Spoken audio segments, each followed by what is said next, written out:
r/Nosleep. Posted by Reddit user JTB685. I stole a gift meant for the dead and gave it to my sister. Something came to claim it back. Years ago, I planned to explore the labyrinth of the hidden streets that lay beneath the city. People call it the Old Town. Once it had been a district for the poor, but now it lay underground, connected through a series of pipes and tunnels. It contained remnants of homes frozen in time.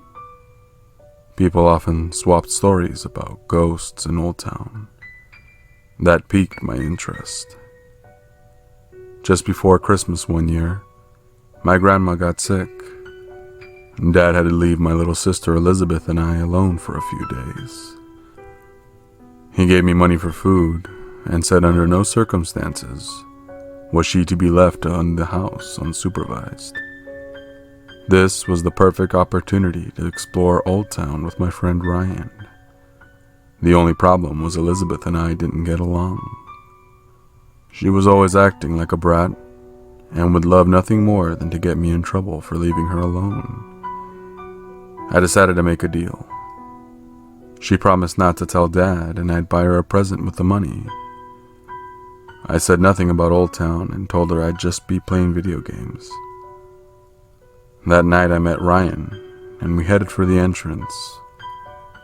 The only way in was climbing a metal gate and following a long tunnel that descended underground. When the coast was clear, we jumped over and made our way in. It was pitch black and we could only see by our flashlights. It smelt of sewage runoff and was ice cold. The tunnel sloped downwards, eventually connecting to a narrow stone street.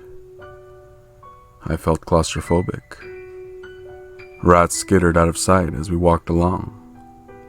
It was eerily quiet, the only sound water dripping from above. We passed through more tunnels. It was a maze. There were hidden stone steps leading in and out of arched doorways and paths. So we moved carefully. Eventually, we stumbled upon the remains of some brick houses. A few were well preserved, others crumbling and desolate. One seemed mostly intact and worth investigating.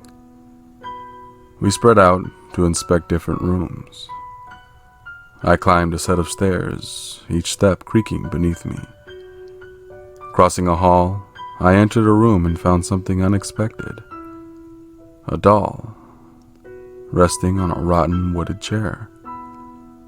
But there was something odd. It looked new. Another explorer must have left it, I thought. Studying it gave me an idea. A gift for Elizabeth.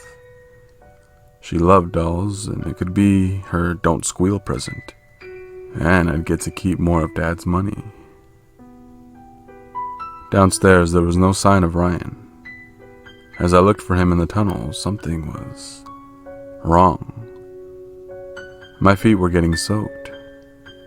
The tunnel we came from before hadn't been wet. I was going the wrong way. As I tried to get my bearings, footsteps splashed from behind.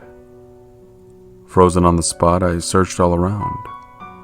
I hoped it was Ryan pulling a prank, and I called his name quietly. There was no response. More splashing. I spun back just in time to see a shadowy figure dash out of view, sprinting through the tunnel. I could see light up ahead and heard Ryan was calling for me. As I burst from the tunnel, he jumped in surprise. It took a minute to catch my breath. I told him it was time to go, and we made our way towards the exit. Ryan could see how scared I was and asked if everything was okay. I said nothing about the shadow. I just wanted out. We made our way out the tunnel and over the gate. A sense of relief washed over me the minute I was out. The fresh air helped calm me down. I decided my mind had been playing tricks and tried not to think about the shadow. Back home, Elizabeth was watching television. Every light in the house was on. She must have been scared being left alone. Handing her the doll, I said, "A present, as promised." Her face lit up as she hugged it. It was late. I got her settled into bed and had a shower before turning in myself. The next thing I knew, Elizabeth was screaming, storming into her room.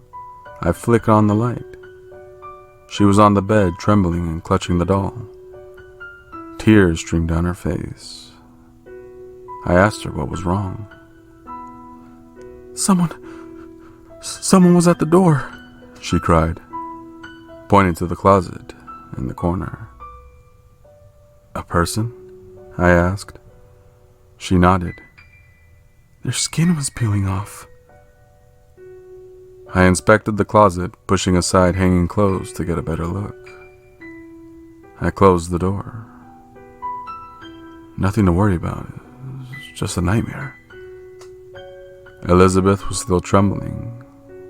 Annoying as she could be, I knew it was my fault for leaving her alone in the dark. I grabbed my sleeping bag and lay on the floor beside her. "Nothing to be afraid of now. If anything comes in your room, I'll be here."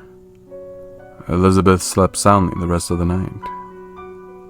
I was relieved and hoped that it would be the end of it, but the following night there was another scream.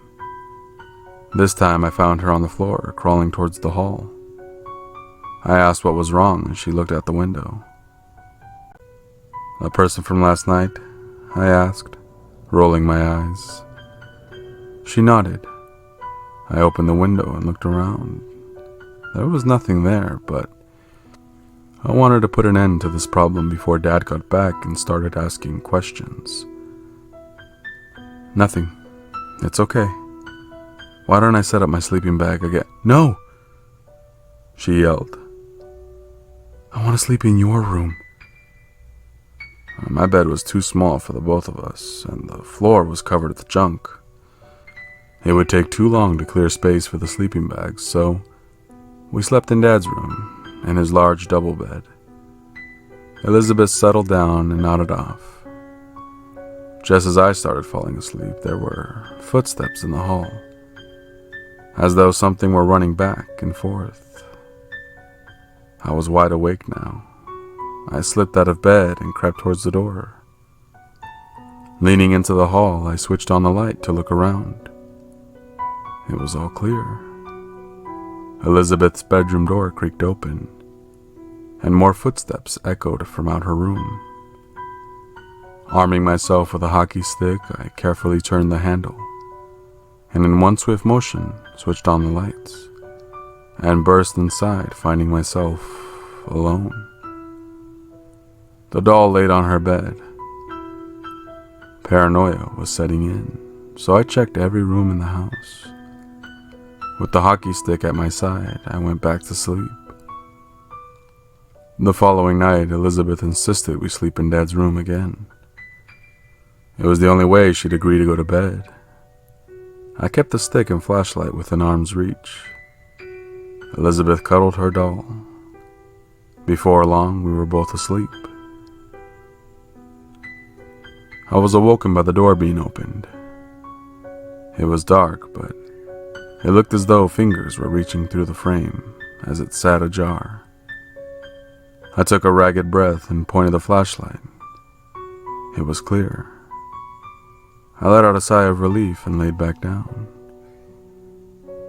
The door swung open as something ran across the wooden floor. I shone the light around, unable to find the source. More footsteps. I chased the sound, unable to see anything. It ran along the bed. The sheets rustled. It felt close.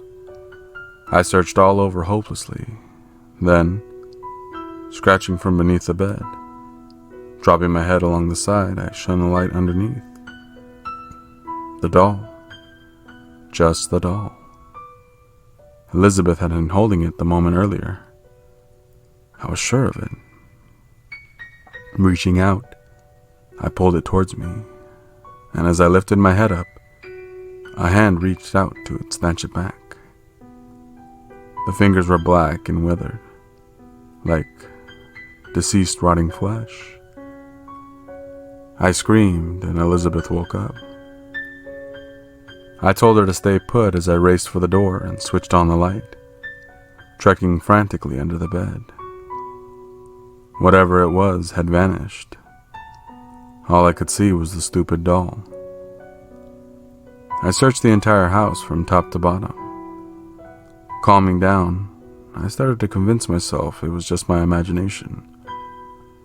Nevertheless, it was time to get rid of the doll. Taking it outside, I dumped it in a nearby bin. I left the bedroom light on and told Elizabeth to try to get some sleep. In the morning, I was still feeling nervous, so I searched the house again. Elizabeth's room was last. Everything seemed normal. The only place left was her closet. As I approached, there was a scratching from inside, and the hanger started to rattle. I twisted the handle and cracked open the door. Empty. I rummaged around, trying to find anything that could explain the sound. The bedroom door slammed shut behind me, and I spun around, screaming. The doll was sitting on the bed. Elizabeth was waiting in the hall. There was no point in lying to her. She was already scared and knew something was going on.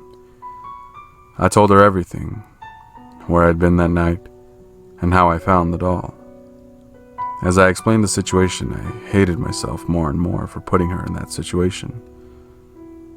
I didn't understand what was happening, but I knew the doll had to go back. Elizabeth protested.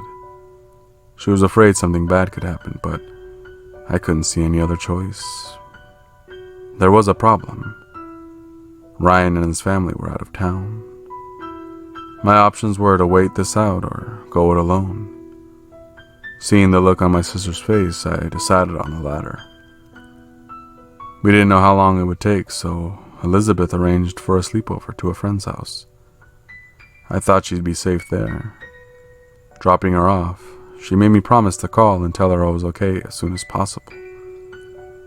I arrived at the entrance carrying my backpack. It was stuffed with a doll, 2 flashlights, and every spare battery I could find. Hours passed as I wasted time building up the nerve to go. My legs refused to take me. It started getting dark, and I really couldn't put it off any longer. Now or never. I scaled the gate and made my way into the mouth of the tunnel. I took a deep breath and descended deeper and deeper. It was even quieter than before. My breath fogged before me, and soon I was lost, doubling back multiple times to try and remember the way. Just when I was ready to give up, I found the water-filled tunnel. But I was disoriented and couldn't figure out where to go. Up ahead, something walked towards me, splashing through the water. I raised my flashlight to reveal the withered hand reaching out, as it pointed towards the connecting path before retreating into the darkness. I moved slowly. Before long, I was lost again. Up ahead, something dashed along the water, but moved too quickly for me to see. Not knowing what else to do, I followed it. Soon I was facing the house.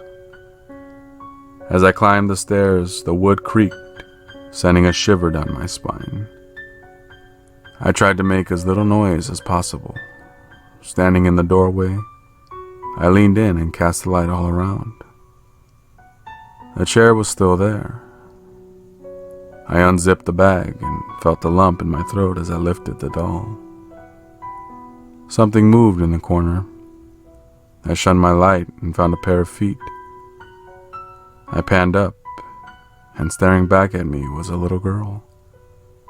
Her skin was purple and black, and covered in pus-filled boils.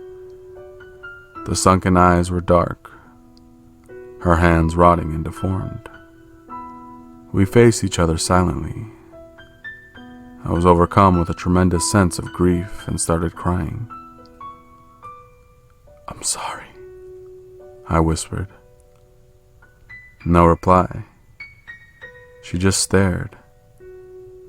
I wasn't sure whether that was a good sign. Crouching down, I made my way towards the chair. I took my eyes off the girl for a second to set the doll down, and she vanished. I stood searching the room again. As I turned to leave, the girl was standing in the doorway, clutching the doll to her chest. I glanced at the chair and saw it was empty, and when I looked back, I was alone once more. I made my way back down the stairs and out the house. Following the tunnel, my pace quickened as I approached the exit. I was over the gate in seconds and ran the entire way home. Every light in the house was switched on that night. I called Elizabeth and told her everything was okay, that she didn't have to worry. When she asked what happened, I just said that the doll had been put back. She'd already been through enough. I didn't want to scare her again. I didn't sleep that night, but the house was peaceful. A few days later, I reached out to the city's historical society. I spoke with an elderly gentleman about the history of Old Town and the people that live there. Eventually, I raised the topic of ghosts.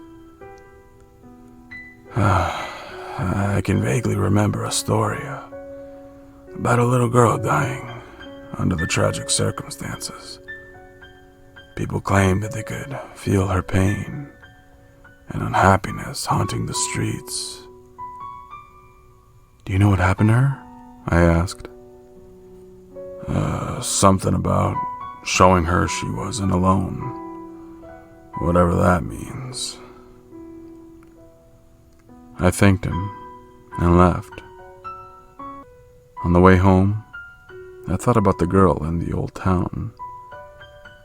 Passing a small toy store, I had an idea. And with the remainder of Dad's money, I bought Elizabeth a new doll. After everything, I just wanted her to know that I cared.